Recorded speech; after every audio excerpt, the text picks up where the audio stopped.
மேலும் ஒரு அண்மை செய்தி, மதுரையில் பிபி குளம் அருகே 500க்கும் மேற்பட்ட ஆக்கிரமிப்புகளை அகற்ற நடவடிக்கை எடுக்கப்பட்டு வருவதால் பொதுமக்கள் போராட்டத்தில் ஈடுபட்டு வருகின்றனர். இதுகுறித்த கூடுதல் விவரங்களுடன் இணைகிறார் செய்தியாளர் அருண். வணக்கம் அருண், விவரங்களை சொல்லுங்க. மதுரை வடக்கு சட்டமன்ற தொகுதிக்குட்பட்ட பிபி குளம் முல்லை நகர் பகுதியில் 500க்கும் மேற்பட்ட குடியிருப்புகள் உள்ளது. இதில் 300க்கும் மேற்பட்ட குடும்பங்கள் வசித்து வரக்கூடிய நிலையில் குடிசை மாற்று வாரியத்தின் சார்பிலும் மதுரை மாநகராட்சி சார்பிலும் ஏராளமான வீடுகள் வழங்கப்பட்டு அந்த பகுதியில் பொதுமக்கள் வசித்து வருகின்றனர். மேலும் முல்லை நகர் பகுதியில் உள்ள 500க்கும் மேற்பட்ட வீடுகளுக்கு மாநகராட்சி சார்பில் குடிநீர், வீட்டு வரி, பாதாள சாக்கடை வரி என அனைத்து விதமான வரிகளும் தற்போது வரை வசூலிக்கப்பட்டு வந்துள்ளது.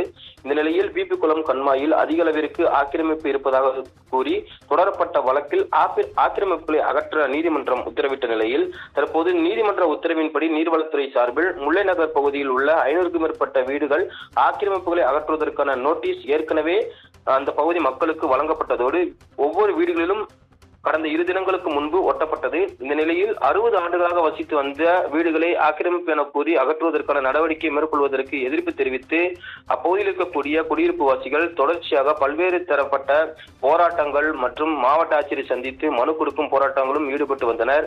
இந்நிலையில் தேர்தல் நேரத்தில் அளித்த வாக்குறுதியான தங்களுக்கு பட்டா வழங்க வேண்டும் என கூறி முல்லை நகர் பகுதி மக்கள் நேற்று இரவு விடிய காத்திருப்பு போராட்டத்தில் தங்களது வீடுகளின் முன்பே தொடங்கி தற்போது தொடர்ச்சியாக தங்களது வீடுகளின் முன்பாக தற்போது வரை காத்திருப்பு போராட்டத்தில் ஈடுபட்டு வருகிறார்கள். மேலும் அரசு தங்களுக்கு சாதகமான முடிவு அறிவிக்கும் வரை வீடுகளை விட்டு வெளியேறாமல் வீட்டு வாசலில் தெருக்களில் அமர்ந்து போராட்டத்தில் ஈடுபடுவோம் என்றும் தற்போது காத்திருப்பு போராட்டத்தில் ஈடுபட்டு வருவதாகவும் அடுத்தடுத்து போராட்டங்களில் ஈடுபட உள்ளதாகவும் தற்போது பல்வேறு அரசுக்கு எதிராக பல்வேறு கோஷங்களை எழுப்பி முழக்கத்தில் ஈடுபட்டு வருகிறார்கள்.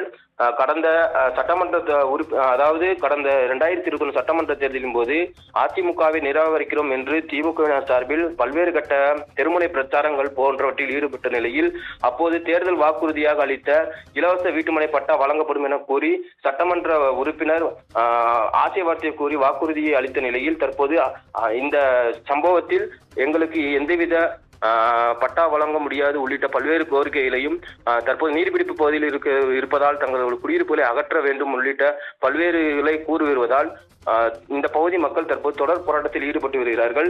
திமுகவின் தேர்தல் நேரத்தில் அறிவித்த வாக்குறுதியை நம்பிதான் தற்போது வரை நாங்கள் இங்கு இருக்கிறோம் என்றும் தற்போது ஓட்டை பெற்றுவிட்டு எங்களை ஏமாற்றுவதாகவும் தற்போது எங்களை கண்டுகொள்ளவில்லை எனவும் எங்களுக்கு உரிய பட்டா வழங்க வேண்டும், இல்லை என்றால் மாற்று இடம் அருகில் தர வேண்டும் உள்ளிட்ட கோரிக்கைகளை வலியுறுத்தி காத்திருப்பு போராட்டத்தில் அப்பகுதி மக்கள் ஈடுபட்டு வருகிறார்கள். ஆனந்தி,